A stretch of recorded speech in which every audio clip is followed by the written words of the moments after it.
And one of the things that's hard, I mean, this is very similar. Brewing is very similar to the music industry. People that are the consumer or the fan see the fun and see the party. They don't see the 8-hour drive. They don't see load in. They don't see load out. And it's very similar in brewing. They don't see the waiting around for the late truck to show up with your cans. They don't see the you're broken down. They don't see the electricity went out and I can't do anything today. Because when we face the public, it's with a smile, and no matter how hard your day is, somebody else might have had a worse day than you, and they're coming to the show, and they're coming to have a beer to get rid of their bad day. Hey, what's up, Vox and Hops heads? I'm Matt, the vocalist of Cryptopsy and the host of the Vox and Hops Metal Podcast, brought to you by Sound Talent Media and Evergreen Podcasts, where I sit down with fellow metal musicians, talk all about their lives and music while sharing killer craft beers.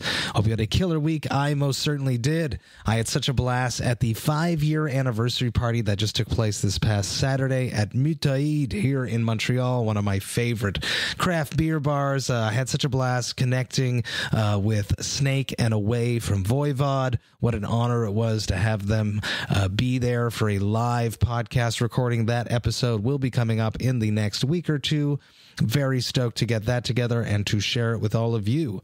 Massively stoked about the response of the Metal Injection Presents Vox and Hops Pit Culture brews that dropped. Huge cheers to all the Quebec-based breweries that collaborated with Vox and Hops in the Pit Culture project. I am super, super stoked.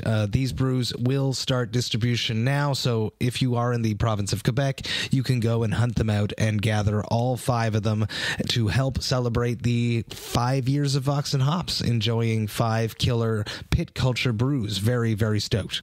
This Vox and Hops episode is presented by Heavy Montreal. Heavy Montreal is Montreal's premier metal promoter. If you are ever in Montreal and you are looking for a great metal show to go to, well, trust me, Heavy Montreal will have you covered. They put on a bunch of killer shows all year long. They are simply the best. Goddamn stoked to have them behind the podcast. Now, before we jump into today's episode, I'd just like to ask you to follow the Vox and Hops Metal Podcast on the podcast platform of your choice. But more than that, I would love for you to tell a friend about the podcast. If there's someone in your life that just loves extreme music, that just loves craft beer, well, you should absolutely let them know that the Vox and Hops Metal Podcast exists. If you were to encourage one of your craft beer loving metalhead friends to become a brand new Vox and Hops head, that would be something that I would truly appreciate. Now, today's podcast is a very special one. It consists of a bunch of content which I recorded while I was on tour with Cryptopsy, the Carnival of Death tour, which just wrapped up a few weeks ago. Get ready, everyone. This is Vox and Hops episode number 432 with Andrew Tremblay, the artist, Evan Welch of Whispers from the Void podcast, Tony Bellis of KCBC, and Sam Riggins of Cosmic Eye. I warn you, what you are about to hear is very disturbing indeed. Here we are, everyone. This is a very cool episode. My first episode back on a tour bus. I'm sure you can hear in the background the pleasant hum of the generator that rocks me to sleep at night that I've been missing since 2019. I am joined by 2 wonderful friends. We are at the first show at the Jewel in Manchester, New Hampshire. 2 friends that I've had for a long time, someone that I've been wanting to have on the podcast for a very long time, someone that the podcast would not look the same if it wasn't for his relationship, and then another friend that we've never actually hung out and drank a beer together in the flesh because we are Thirsty Thursday friends. Starting with the visual aspects of the podcast, we got Andrew Tremblay, the graphic artist. How you doing, Andrew? I'm doing great. Thanks for having me. This is really cool. Nice to actually be sitting down and doing this finally. Very excited. And we have Evan Welch that's here. How you doing, Evan? I'm doing pretty good. You? He's half of the Whispers from the Void podcast. I'm doing pretty good. We've typically have Phil, who's not with us, sadly, because he's up in Quebec City, but I'll hang out with him and maybe grab him for episode 2. I mean, you're going to have to. He's going to be very jealous when he hears this. We are luckily about to drink a cool beer, which Andrew brought for us is from Allagash. Here, why don't you present it to the listeners?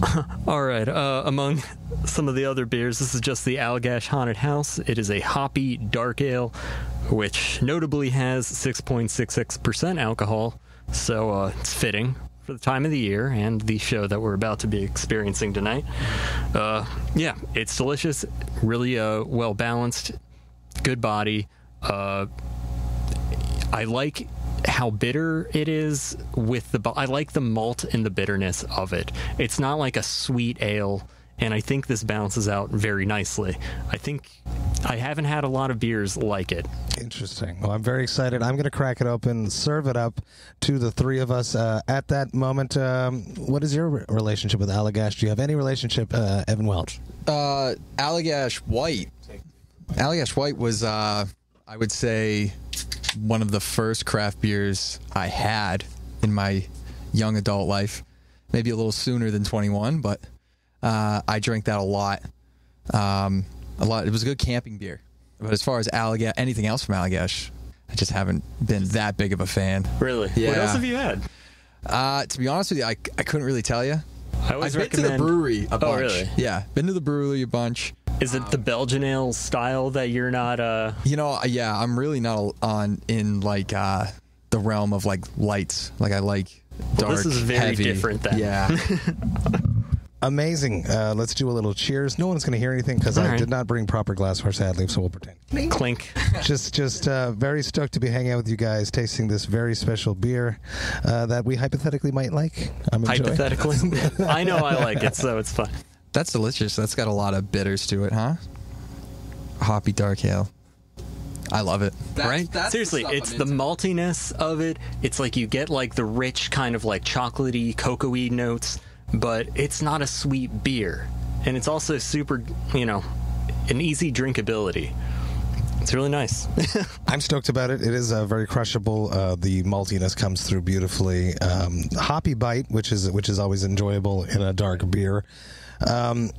When I started the podcast, my wife, Jessica, the producer of the podcast, thought it was very important to have a visual aesthetic, a brand for the podcast. And I'm very lucky that a good friend, James, from the Thirsty Thursday gang, knew you, had worked with you, and introduced us, and you basically hit it out of the park right away. Andrew, talk to me about designing the Vox&Hops logo. We wanted something metal that was still super legible and readable, and then coming up with the hop head, as I call it. Right. Essentially, it's not like an old thing where it's like, how do you keep the aesthetic of metal without it being like so over the top that you possibly alienate other people that just don't want to try to figure out what they're reading. But it's like, this was not a particularly complicated one for me. It's like, it's like I get the idea. It's like we're trying to bridge and the gap between just metal fans and beer fans, and this is for both of them. And there's a lot of interesting brand things that you see in beer. I just think this was an interesting correlation because I like drawing stuff. It's very simple, it's very lowbrow, but it's very honest. I don't know. It was fun. Evan, do you remember your first exposure to seeing the aesthetics of Vox&Hops and what your initial thoughts were? That's going to make a great tattoo. Yeah, so I got, when you first came out with that, really with the visual, I loved it. The first thing I thought of was just the hop with the skull face. Obviously, it's got like a skull and almost like the skull and crossbones, but he's got the microphones, with some like a realism feel to it. I just thought it was really awesome. I was really impressed with it. It's like I wanted it to go back to like those classic emblems that you would see from like the early death metal kind of things. It's like Stormtroopers of Death, or even though they're not death metal, but it's like I like that classic 80s, 90s kind of branding and image for metal bands, because also it is super, I don't want to say approachable, but it's accessible. People enjoy it. It looks cool. That's really all there is to it. It's kind of like that, the early thrash guys, like the Big Four. Everybody had like their own logo, but of course, it became so iconic. Like DRI and like all of them. It's like those symbols. You've seen them everywhere, and that's kind of the concept with the logo. Eddie's face with Iron Maiden. Oh, of course.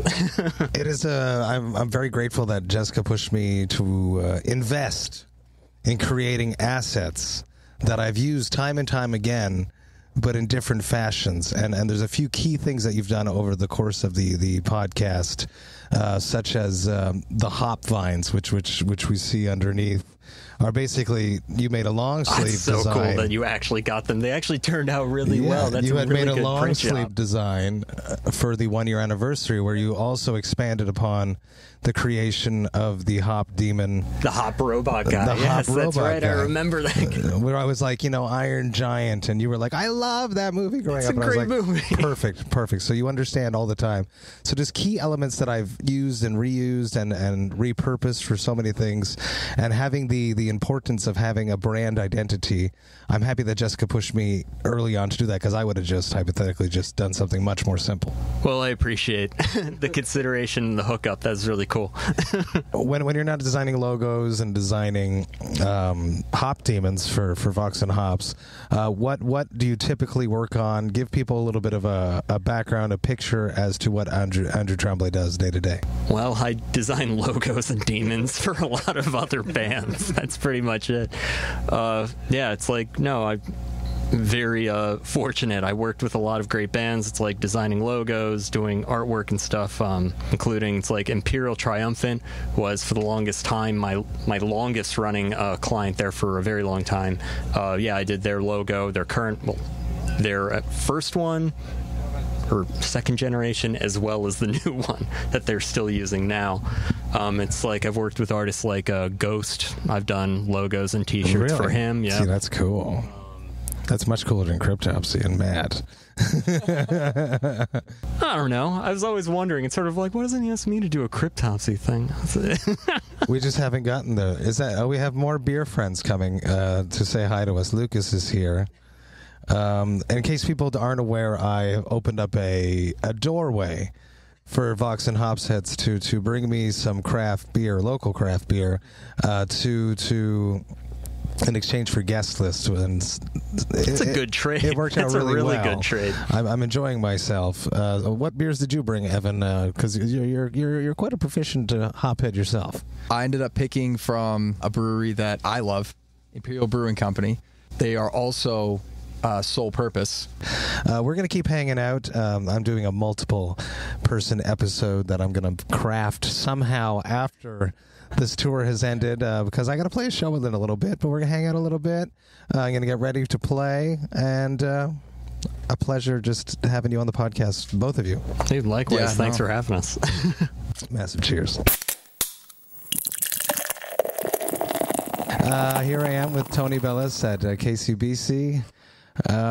Say the full name, because I always say KCBC, and I'm always a little bit confused. We say KCBC too. The long name's Kings County Brewers Collective. The collective is what gets me off at the end all the time. I know it's a hard one. That's why we just it's KCBC now. I love it. I am in Brooklyn because Cryptopsy is on tour. Today's actually the release date of As Gomorrah Burns. Very, very excited to be celebrating that. But you guys are celebrating something quite big this weekend as well, and that's your 7th anniversary. So let's touch on that. Yeah. Talk to me about making it to 7 years and what that feels like, and then we can talk about the beer we're drinking. Cool. 7 years. It's insane. I wrote a rent check yesterday, and we're actually into the 8th year of our lease. And I was like, how did it go 8 years already? We're a brewery here in Brooklyn, New York, in the Bushwick neighborhood. We do all kinds of different beers, and we've been at it since 2016. So, we've got a cool tap room here in Bushwick, and make a wide variety of beers, and just like to have fun with it. I can tell you guys like to have fun. What are we drinking right now? It's a Hell's. What's the name here? The names are always very interesting, so I like this. Yeah, our names are always who knows what they are sometimes. This is Wheel of Misfortune. There's a Helles lager, just like light, easy drinking, crushable, super crusher. Yeah. It's probably 4.2%. I love it. Super easy drinking, perfect for It's hot and humid in Brooklyn today. We're gonna sweat it out at the Meadow. That's for sure. You are going to have a hot night on stage at the Meadow. Cheers for hanging out with me. Yeah, cheers. Thanks for meeting. Bring people to the concept, the idea, brewer's story. How did you end up 7 years into a successful brewery. What was that first home brew? It's always that story that you didn't want to pay for beer, but you liked beer. That's typically what brewers say. I'm not sure if that's your story. I'd love to hear it. 100% my story.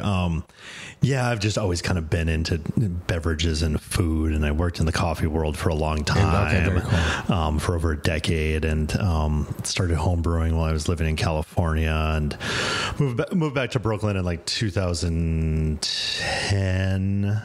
And I'd been, dabbled in home brewing in California. I moved back here and just kind of like completely fell into it. And knew I wanted to start a business someday. My wife and I kind of had dreams of that, and originally thought I was going to start a coffee roasting company. And at the same time as I was working on a business plan for that, I was going down the home brewing rabbit hole. And very quickly I was like, we should open a brewery instead. The boom was right there, too. Well, the boom was right there, and I think really the trigger for me was seeing some smaller breweries open. There's a great brewery here just outside of Queens in Long Island called Barrier Brewing. They're really one of the first breweries I knew of that you'd call a nano brewery. They're brewing one barrel at a time and just like brewing 7 days a week in these small batches. And it was a real eye opener to me because heart and soul into because I think most other breweries I've gone into seemed really big and really expensive and really daunting. Totally true. So I didn't see it as something. I was like, I don't know how to get something into that. You could build. Yeah, so it was cool seeing somebody do it on a smaller scale, and that really triggered me. So yeah, the brand is interesting. It's definitely what enticed me to come and connect with you. I feel like either you had already been communicating to me because of the metal and the beer. At what point did KCBC associate those two loves of your life? I think I started with the brewery with my two business partners at the time, and we all kind of have different passions, and I think we tried to really infuse all of that.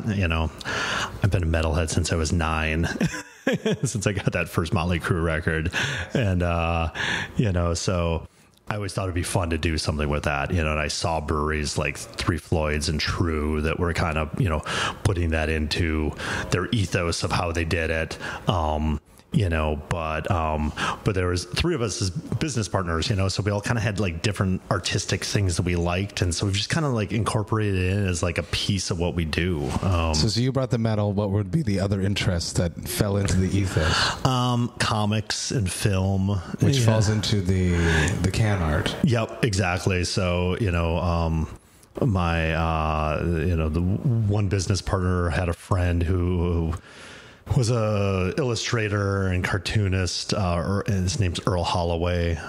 So we started looking as we opened, and we wanted to start canning beer. We're like, we knew we wanted somebody to do illustration, not like a graphic design project, but somebody, hand drawing things. And he's like, hey, you should look at my friend's art. And we saw it, and we're like, done. Like, this guy's awesome. So he's been doing all of our art since day one. A couple little exceptions. Really, the exceptions are usually beers that we collaborate with bands on. Which is amazing. Yeah, we've, often used art that they've, had artists do for them, or have somebody do something custom that they've worked with before. So that's kind of a cool way of us like, bringing that in. But yeah, and then, and then film, my one partner, Zach, he had a background in theater and advertising, and, he went to school for theater, and he's a film buff. So we do a lot of film things. We do, a lot of film puns. And then, Earl, who's the artist, he's a comic book nerd and a sci-fi nerd. So there's a little film, little comics, little metal, little sci-fi, so we kind of do a little bit of everything, which is all things that overlap in they do. People that are interested in one or the other of those 3 things will definitely, the Venn diagrams overlap. Yeah, if you have those 4, like, people are going to be into at least 2 of them. Exactly. Which it's super, super cool, and it works. Speaking of putting art on the can that you didn't design, you did do that for Vox&Hops for Devastation on the Nation. Yeah. It came through at St. Vitus. Talk to me about that project. I don't remember the beer because I didn't do my homework before sitting down. I don't remember the beer either. Was it an IPA? I think it was an IPA. And now I'm trying to I don't even remember what the lineup was. Was the tour was it was Borknagar. That's right. With Rotting Christ. Yep.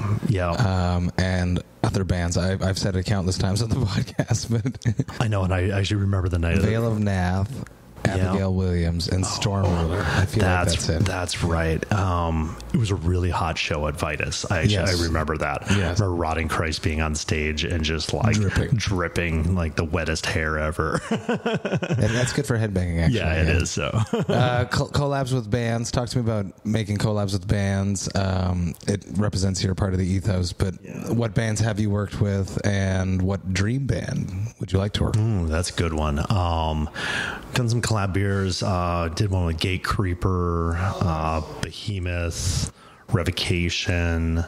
Who else? You did just drop. I had just sat down with Dave when you were dropping. I think he's going to come by tonight. Oh, you should tell him to come by to my place, actually. Yeah, okay. I didn't invite him. I should have. Yeah. Sorry, Dave. No, there's a bunch of bands I'd love to. We need to do a Cryptopsy beer at some point. Whatever, I think I'd love to do a Municipal Waste beer at some point. That's a no-brainer. Craft beer king. I mean, the king of craft beer and metal right there. I'm trying. I'm nipping at his heels. I got to do something with you at some point. I love it. Yeah, there's so many bands. Usually I just try, at this point, I'd love to work with people who are also into craft beer. That's the key. It's like who's on tour that's trying to find the local breweries, and find somebody that actually, wants to do something interesting with it, so. I love that. I love the mentality of it. I love that you're here 7 years in. Yeah. You got a big party to plan, so we're going to keep hanging out, but not with Vox&Hops heads listening. Cool. This is always a pleasure to hang out with brewers and to showcase their stories for the listeners, so I'm happy we had a chance. Thanks. Cheers. Cheers.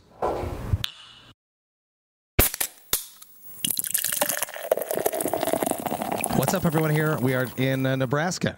We're in Lincoln. 100%. We are with Sam Riggins. He is putting on the show tonight, which is unbelievable because if I was anywhere near here playing a gig, I would come here. We are at Cosmic Eye Brewing. You literally just put out a beer today. Literally just put out a beer, and we wanted to make this as much of a one-stop shop for you while you're in town as we could, dude. Totally worked out that way because I totally would have come here. Let's start with that. It's Vox&Hops. Hang out with my metal friends, talk about their lives and music, sharing a craft beer. What is this beer that you've concocted and put together for the Metal Injection Presents Vox&Hops Pit Culture? So this is a Berliner Weiss, which is a low ABV sour ale that originated in Berlin. There's a couple different ways that you can enjoy this beer. You can do it straight up, or you can do it with syrups. You can either do it with raspberry syrup or a sweet Woodruff syrup. Looks like I screwed up here and didn't bring the straws, which are also the traditional way to serve these and drink these in Berlin. So if you're at a cafe in Berlin, you'd just kind of be sitting out in the sun on a warm day, sipping on some low ABV beers, and the syrup is just to kind of tap down the bitterness for people, or bitterness, sourness.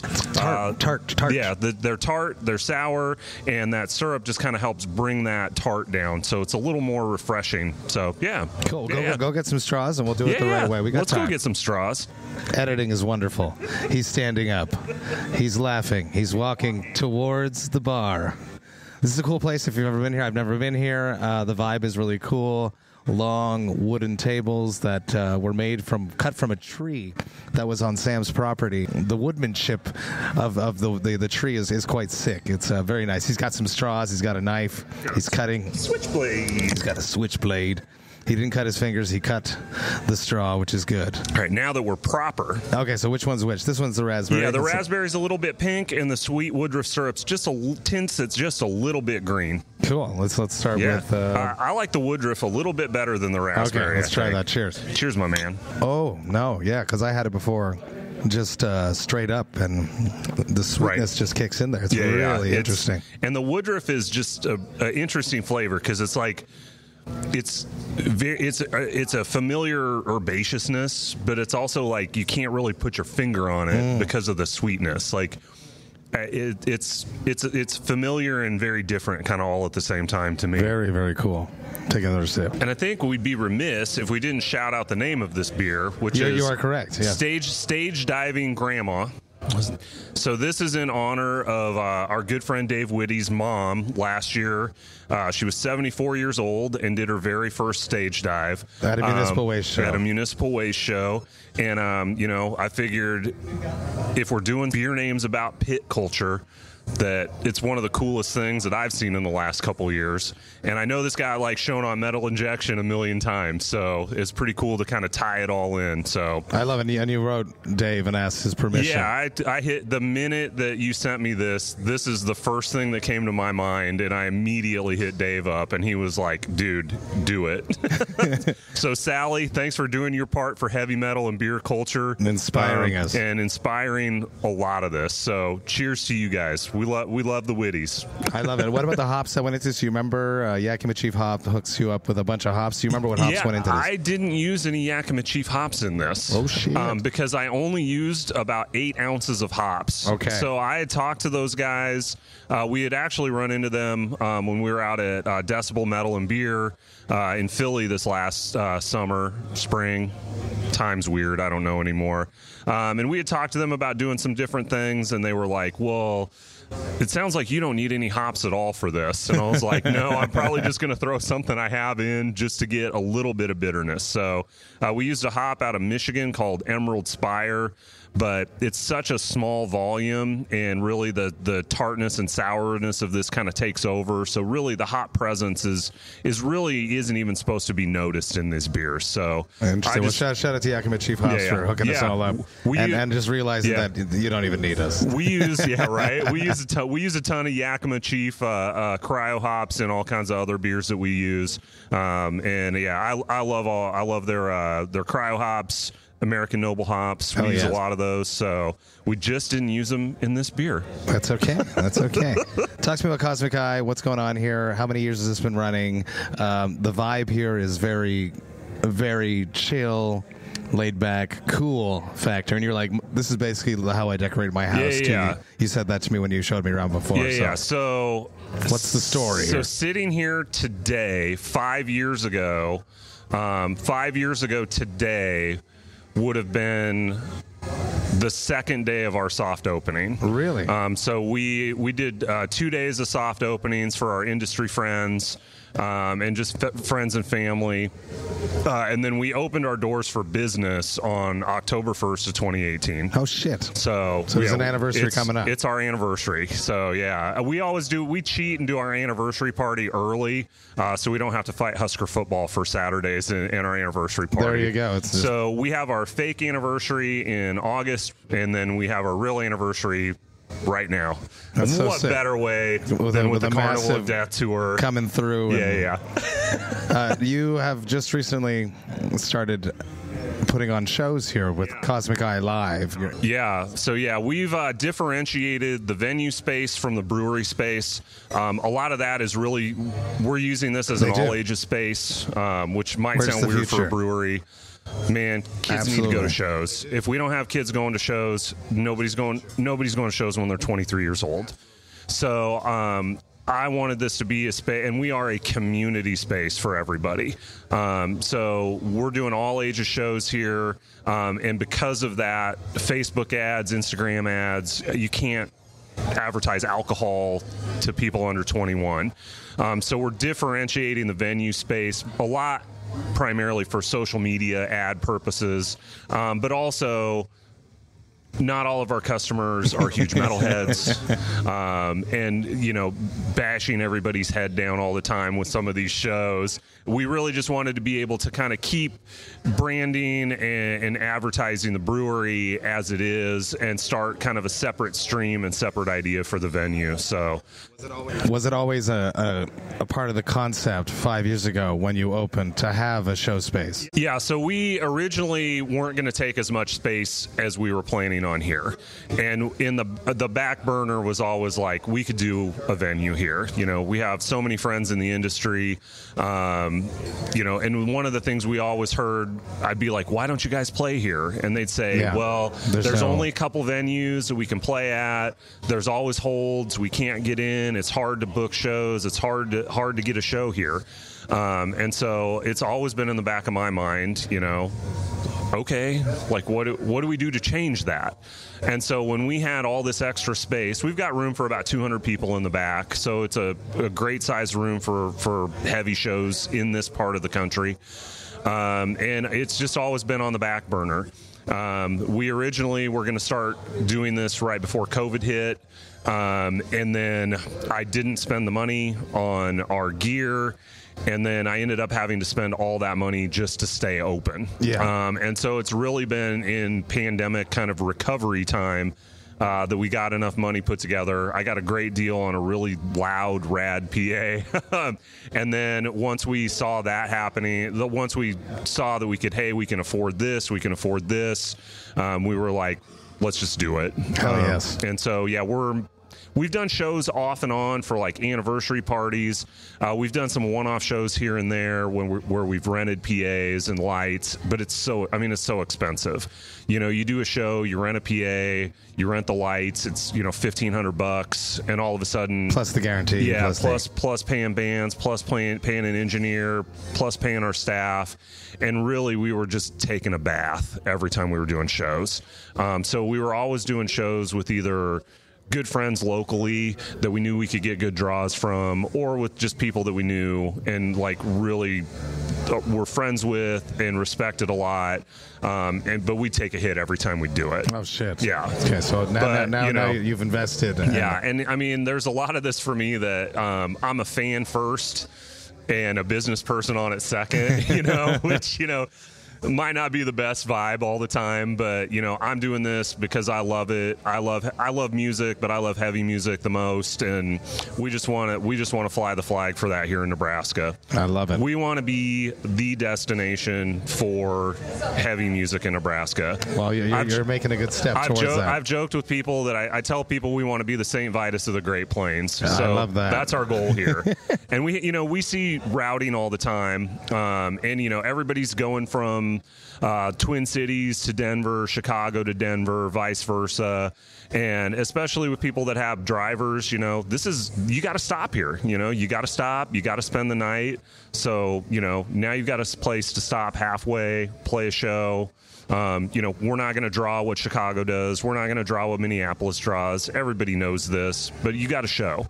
But you're very well taken care of. And yeah, and we, you know, as a fan, I want to take care of everybody. I want everybody to be happy. And you know, we're just here to spread the good word of the riff. I love it. I love it. Let's taste this. Yeah, let's hit the version. raspberry. Yeah. I'm interested.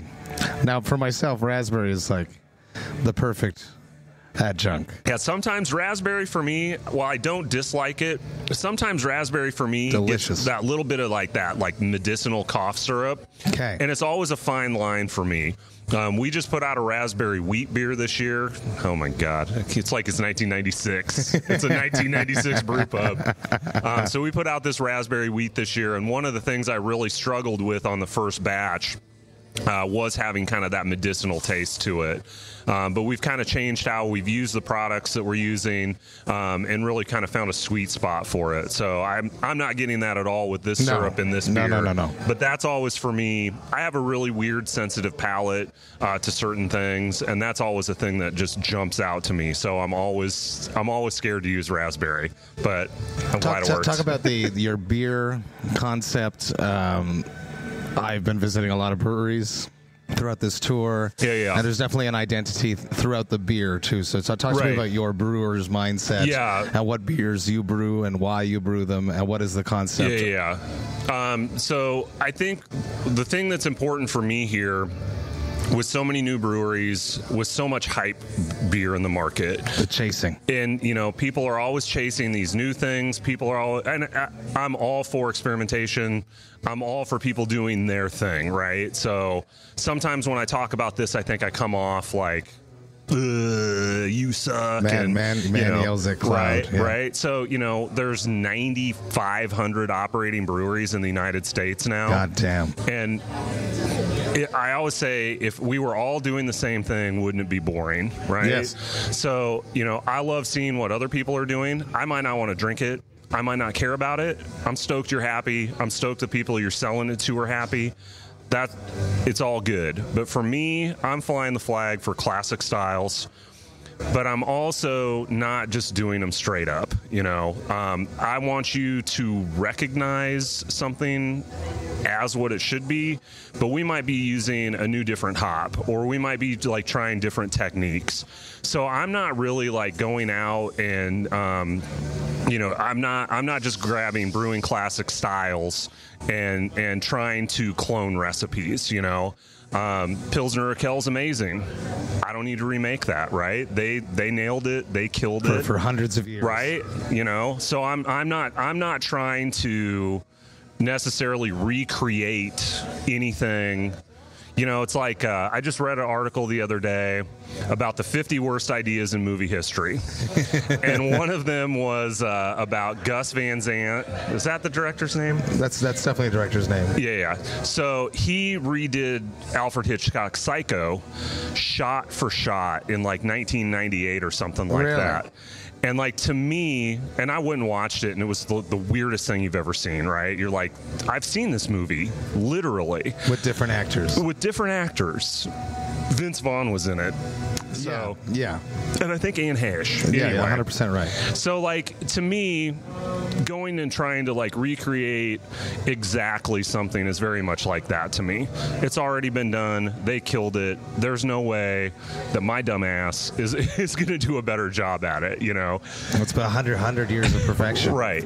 So and they make the same beer every day, every week. Day, in and out. They've got a lab. Yeah. They've got fine-tuned machines. This is me in the brew house here. It's me and one other dude. Really? I do most of the work production. He does most of the cellar work. And then Brittany, who's one of our bartenders, and Mandy, who's one of our bartenders, comes in and helps us do pack off. It's me and one other dude that does all our production. Mad hustle. But yeah, I mean, I'm trying. I want you to recognize something as what it should be. But I always put my own spin on it. I love that. Yeah. So yeah, for us, classic styles. I've got a hazy that pops in every once in a while. We do a lot of collab beers. We've done a lot of collab beers with bands. We've done a lot of collab beers with you. And we've also done a lot of collab beers with local businesses that we're friends with. We do one with a tattoo shop in Omaha that we're friends with, tattoo shop in Lincoln that we're friends with. I do one every year for my barbershop's anniversary party. There's a skateboard shop here, Precision Skateboards. It's been open for, I think this is their 34th or 5th year, maybe even 6. That's crazy. And we do a beer with them every single year.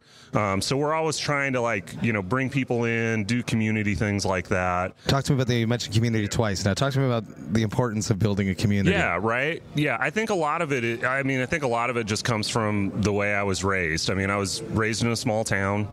I grew up in a church. I'm no longer active in the church. Sorry, Mom. But it was always a very tight knit for us. I was always, active in Boy Scouts. I was always active in music and school things. And then as I got older and got into college and moved out of my small town, I originally went to school in Lawrence, Kansas. I will still say there was maybe no better place in the world to be 18 years old in 1994.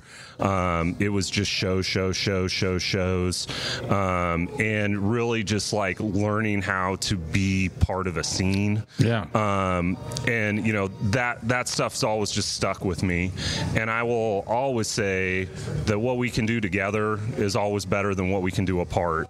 And so we're always looking for connections. We're always looking to do things with other people instead of doing it alone.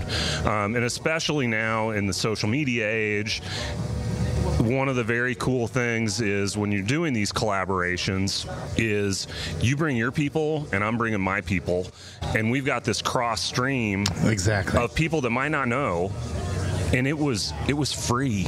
Yeah. You know, all we had to do was say we're doing it. Yeah. And then here you go. And it's just for us. I mean, we do a lot of art shows here. We use our backspace to do a maker and art fair 2 or 3 times a year. Really? That's awesome. Yeah, like next Friday is every first Friday we bring in a new artist, and they have their work up they come in for a Friday night. And kind of have their own gallery show. This is a thing that happens all across Lincoln. And then we keep their art up all month. And then next month's new person. And we work with our friends on as many things as we can. Our friend Eric Anderson is a fantastic tattooer. And he's also has a vibe that is no one else's. And is a good dude and lives 4 blocks away. Amazing. And so we work with him now on a whole rebrand refresh. But you know, I'm always looking for connections with people. I'm always looking for somebody that can do something better than I can. Somebody who has different ideas than we do. And you know, it pays off. You know, always. You know, being humble and it's like, just fun, man. You know, it's fun. Making connections with people that know a little bit more than you is something that I've been doing for years. You know, and one of the things that's hard, I mean, this is very similar. Brewing is very similar to the music industry. Very much so. You know, people that are the consumer or the fan see the fun and see the party. You know, they don't see the 8-hour drive. The load in. They don't see load in. They don't see load out. And it's very similar in brewing. Yeah. They don't see the waiting around for the late truck to show up with your cans. They don't see the you're broken down. They don't see the electricity went out and I can't do anything today.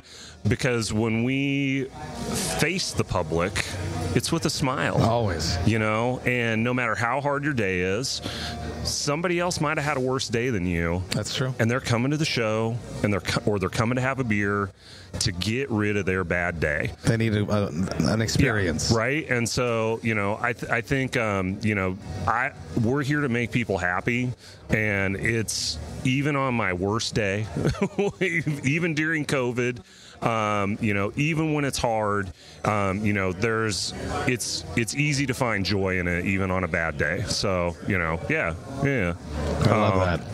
Cheers to that. Listen to this. Love it. Listen to this Cheers sweet to that. guy.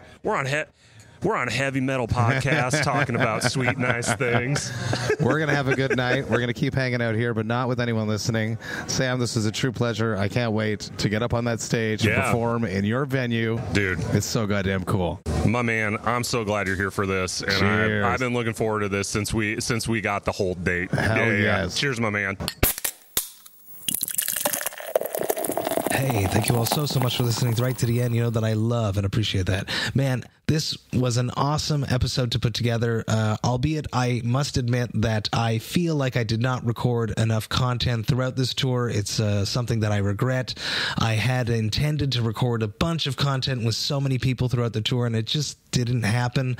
I decided to spend my time with the individuals that came out to the show just to hang out with them, to really connect with them face to face without a microphone in between us. And on one hand, I'm super glad that I did that because I made deep connections with these awesome people that I've been talking to for many years and I didn't have a chance to be with because of everything that was happening in the world. Finally back on tour since 2019, I had the chance to connect with so many people that I've been connecting with over the years via the internet and finally together, but I did not record as much content as I had planned to do. So I apologize to you guys, everyone that I did hang out with. It was a great pleasure and I can't wait to keep hanging out the next time Cryptopsy comes through, or if ever you come through Montreal, just let me know. We'll go grab a beer. Massive cheers to you all, and I promise that when I tour again, I will try to record some more so that all of you Vox and Hops heads can get a little bit more of a glimpse into what was going on day to day while I'm on tour. Massive cheers to Andrew Tremblay, Evan Welch, Tony Bellis, and Sam Riggins for sitting down with me and being a part of this episode. I appreciate you all. Now, if you enjoyed this Vox and Hops episode, you should sign up to the Vox and Hops Metal Podcast mailing list. You can do that on my website, voxandhops.com. That's VOXANDHOPS.com. And when you do that, you shall receive one email a week that contains all of the details of everything that has happened recently in the world of the Vox and Hops Metal Podcast. You get to see which episodes I dropped recently. You will get to see which episodes I have coming up. You will get to hear about any projects I have in the works before I announce them to the public. You will also get to find out what's going on in the world of Cryptopsy and with As Gamora Burns. dropping just last month. We have a lot of stuff going on, so if you want to be up to date in that, sign up to the mailing list. The mailing list also includes all the details of all the albums that the Vox&Hops album review crew have reviewed recently, and you will get to see which albums Jerry Monk, Vox&Hops' metal architect, has added to the Brutal Awakenings playlist. There's always a lot of stuff going on in the world of the Vox&Hops Metal Podcast, so please do me a favor and sign up to the mailing list, because I hate when you miss a single thing. The Vox&Hops Metal Podcast is brought to you by Sound Talent Media and Evergreen Podcasts. I hope you have a killer rest of the week. I will be back next week with another episode on Tuesday, but until then, remember to enjoy life, metal, and craft beer. Cheers, Vox&Hops heads.